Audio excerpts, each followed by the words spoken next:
What is going on, everybody? Welcome back to the channel. Today we're going to talk about, well, it's 5 Things Friday. Apparently the dog is itchy. 5 Things Friday. So today we're going to talk about 5 things you should check on your guitar if it will not stay in tune. Which seems basic, but I feel like a lot of people really fight tuning issues. And let's take some of the frustration out of it, shall we? So 5 things you should check. Before we get into the list though, let's talk about a couple of concepts. When we think about guitar tuning, what is it? Well, basically, if a string is in tune, it is at a particular tension over a particular distance, okay? So that means that, like on this guitar, we have 24.75 inch scale, and therefore this string needs to be stretched to a particular tension at that 24.75 inch scale to be at pitch. So this low E needs to be at a particular tension. But if we change one of those two factors, the distance, we make this shorter, or we change the tension, we make it tighter or looser, then the guitar will not be at pitch. Now there's a couple little nuances to that we'll get into, but that's really the basic thing. Tension over distance, okay? So if you change either of those things, you'll be out of tune. So what causes those things to be out of tune? That's the question. What causes those two things to change? Tension or distance? So number one on our list, let's talk about the strings themselves. First of all, we need to pick a string gauge. So the thickness of the string, and this mostly refers to the core of the string.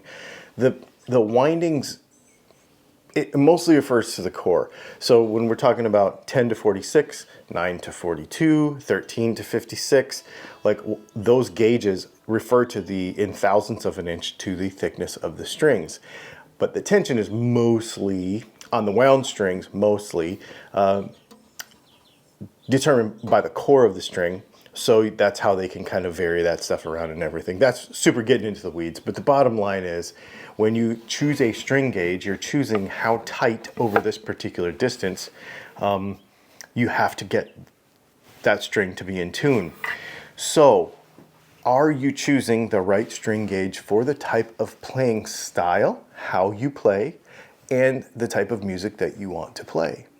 So because you as a player can pull the guitar out of tune as you're playing if you're really bearing down, or if you're playing really hard with your strumming hand, or depending on the scale length of the guitar and some other factors, you might choose the wrong gauge of string for what you're doing. Everybody says, well, I always play 10s, I always play 9s, 10s are too heavy, 9s are too light. However, depending on the scale length of the guitar, because the longer the scale length, the tighter the string has to be at a particular pitch. The shorter the scale length, the looser the string has to be to get at that same pitch. Therefore, you may, if you have a 24/7/5 scale, if you have a 24-inch scale, which is really short, if you have a 25.5-inch scale, if you have a baritone, which is a 27-ish, depending on the model. Now we're talking about, wait a minute, am I choosing the right string gauge for the playing style and also the guitar, right? So you might put a certain string gauge on a certain scale length of guitar that you own, but maybe a little different one on another one. Something to think about that you might not. A lot of people will just default to one string gauge for everything. The other thing about strings is, are they worn out? Okay, so a lot of times people will think about strings being worn out as they sound dead. Like they're not as bright as they used to be when I put them on the guitar. But the other thing we need to think about is load cycles, okay? From an engineering standpoint, metal goes through load cycles. And as it goes through these load cycles, think of a spring. Every time a spring compresses and goes up, and it goes up and down and up and down and up and down, that's a load cycle, okay? And every time that does that, it microscopically changes just a little bit, i.e. wears out. So that's why, like in race engines, valve springs need to be changed so much. On a guitar, it's the same thing. We've got where the string wraps around the post up here. We've got this little breakover angle at the nut, which could be less or more severe depending on the guitar. We've also got this little breakover angle right here, and depending on the scale length and the type of bridge and etc., it could be less or more severe. And every time we tune the guitar, we're actually load cycling those points. So as we tighten up this string, we wrap more string around this, and as we loosen it more. There's a load cycle. There's also introduces a load cycle here, and it also introduces a load cycle here every time we tune the guitar. As we do that, the string becomes weaker. Therefore, think about that tension over distance. All of a sudden, the tension can become inconsistent over the distance, meaning from here to here, it might be totally fine, but from here to here, it might not, because we've load cycled that metal so many times that it's starting to wear out in that spot. Therefore, we start to have tuning instability issues because the metal is just so worked that you can't maintain an even tension from one end to the other of the string. Therefore, your strings are worn out. It's a wear point on strings that we don't always think about, because normally we think about, oh, they're just not bright enough anymore, I need some new ones. But that's not the only factor. All right, let's get on to number 2. The second thing to check would be our tuners. Our tuners are what we use to tune the guitar, right? And they are the things that we use to change the tension of the string, which means they always have tension on them. If you start to have some instability issues, a couple things could be happening. One, they could be loose, okay? The second thing would be that we have the improper amount of string wrapped around the post. If we have too many coils wrapped around the post, and what'll happen is you'll have this coil that instead of just stretching and shrinking the length, lengthening and shortening the whole length of the string, or the tension of the string, tightening it and loosening it, what will happen is you'll end up tensioning the coil. So if you've seen those pictures on the internet, right, of this huge coil of string around the post, what's happening is it's actually just expanding and contracting that coil. It's not actually lengthening the string. So then you'll have tension inaccuracies, because that coil will just move every time you play. So like if you pull on it, it will just expand and contract that coil. It won't be true to the actual pitch that you set it at, the tension that you set it at. So make sure that you put the proper amount of wraps, usually about 3, around your post. Now, that doesn't mean that you need to go nuts here. You don't need to tie a knot. You don't need to do any of that over-under garbage. The string will grip the post perfectly fine with 3 wraps. It will not slip. It will be totally fine, and your guitar tech won't hate you, or you won't get put in a spot at a gig where you break a string and then you can't get that stupid thing out because you tied it in a knot. 3 wraps, totally fine. It'll be awesome, and it won't expand and contract. It won't double up on itself, but it also won't slip, because we don't want it to slip either and cause a tension variance, thus causing a tuning instability. All right, number 3. All right, bridge.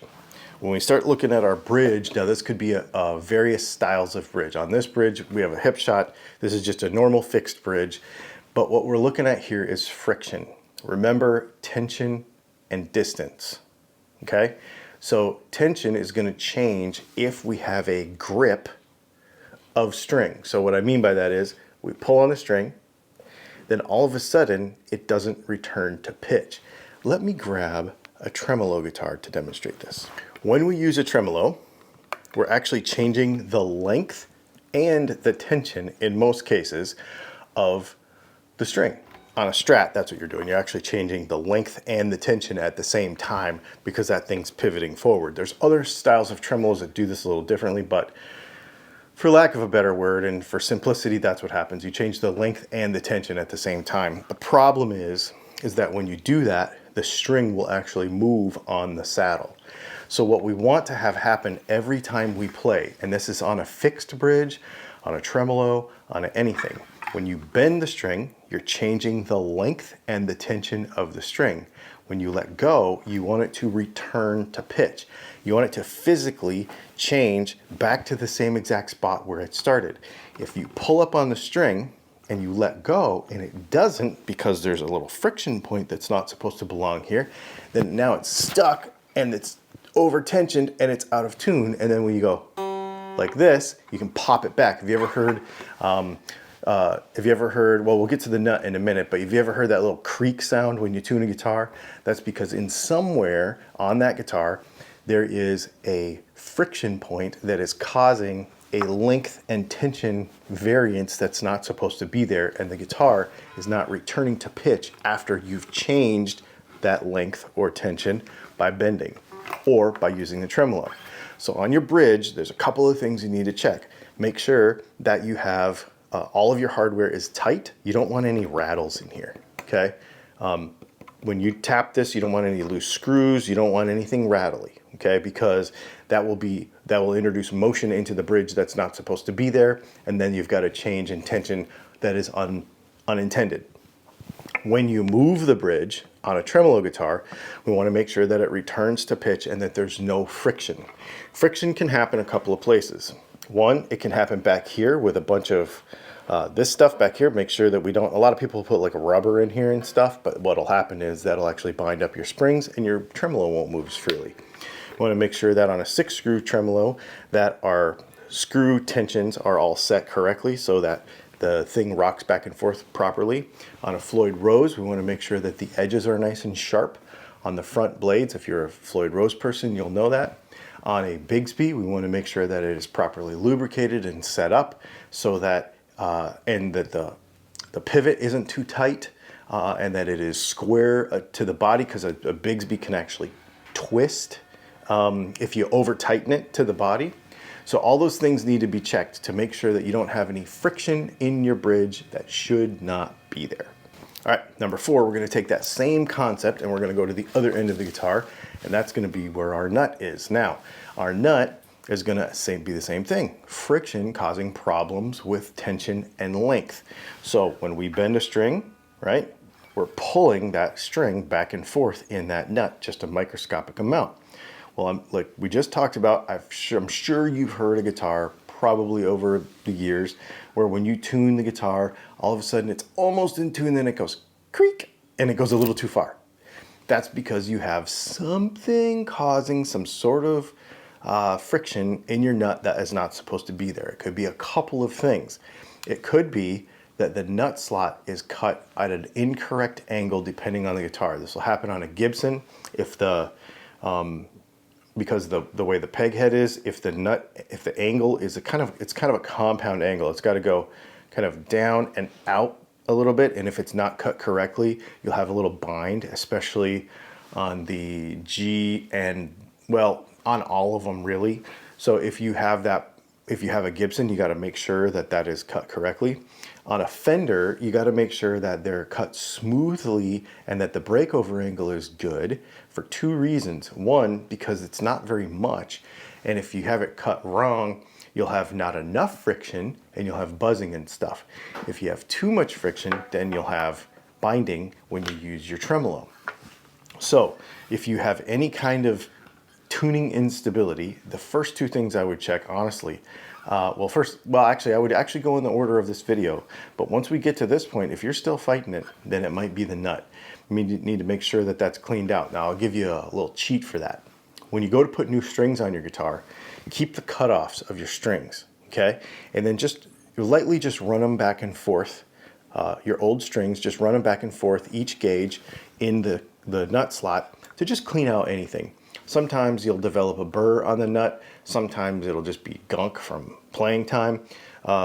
And sometimes there will be wear that will cause little unevenness. And sometimes if you just go with a string in there, it'll just kind of clean that out and get rid of any little hang-ups that you might have. And even on a brand new guitar sometimes, especially on plastic nuts, because they'll have those little flashings from the injection molding of the plastic. So if you have a new guitar that's giving you trouble, you can just run your strings back and forth in there as kind of like little nut files, and maybe it'll clean that out and clean that up for you. All right, number 5. After you've gone through your entire setup on your guitar, the fifth thing I would check is the intonation. Now this is part of the setup, right? When we're talking about guitar setup anyway, we're talking about setting our tension over length. So what I mean by that is when you go through your 5 steps of your guitar setup, your neck relief, you're actually setting the playing surface, how flat the neck is, but that's also because that determines the total playing length, right?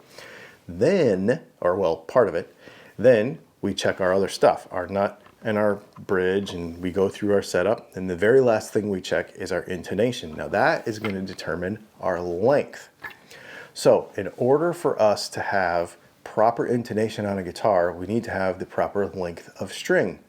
On a 25.5-inch scale for guitar, for example, which is what I have in my hand right now, the high E will be at 25.5 inches. But the reason we need intonation adjustments is because the diameter of the string changes. So what this means is, obviously we have 13, 17, 26, 36, 46, like on this guitar.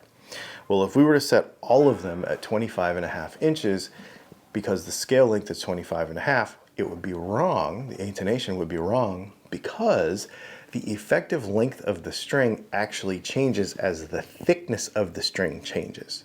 So that's why when you look at this, you'll see it sort of goes back at a little scale because it's compensating a couple of thousandths of an inch for the thickness of each of the strings as it gets thicker, okay? And so that's why we need intonation. So your effective scale length stays at 25.5, but it's compensated, that's why we use that term, for the difference in thickness of string. Once that's set, then we should be okay. With the caveat that, and a guitar is not a perfectly intonated instrument, right? It changes. It could be perfect for down here, but a little bit off for up here. It'll never be 100% perfect, but we could get it on a strobe tuner really, really close, and nears makes no difference perfect for most things. Now you're gonna really get into the weeds with certain people who play certain kinds of music or with other instruments that need to be intonated differently. But for most of us, we're just gonna literally do it the same way every time and it'll be fine. But the very important thing is every other thing on your guitar needs to be adjusted first. This length adjustment is affected by every other thing that you do, okay? So if you adjust your nut, it changes the effective length of the string. If you change your neck relief, it changes the effective length of the string. If you change your string height, it changes the effective length of the string. Therefore, your intonation should be your final adjustment to the length of the string, because that's the two things we're dealing with, length and tension, right? Tension over distance. If you just remember tension over distance, and you look at your guitar and you have a tuning problem and you're like, okay, what is changing that shouldn't change? Is it the tension or is it the distance? Is the distance changing back to normal when I'm done? Oh, that means I need to fix the nut or the saddle, right? Like tension over distance. That's the thing with keeping a guitar in tune. Basic stuff. But it's something we don't necessarily think of. A lot of times we try to jump to the fixes before we look at the causes. And so you kind of chase yourself around. Anyway, there you go. There are 5 things that you can check on a guitar if you're having tuning problems. Let me know in the comments if these things have helped you in the past. Let me know if there are some other things that you try that I didn't talk about today. Put those in the comments as well. That'll help out the community. And I guess we will see you in our next video. Do me a favor, like and subscribe and do all the things that you normally do. Go to Dylan Talks Tone, buy some pickups, buy a hat, whatever you want. That's what supports the channel. And also there are links in the description to some of the tools we use and etc. and some of the products that we recommend. If you use those links, it helps out the channel. You don't have to, but I just want to let you know they're there. Thanks for hanging out, and we'll see you in the next video.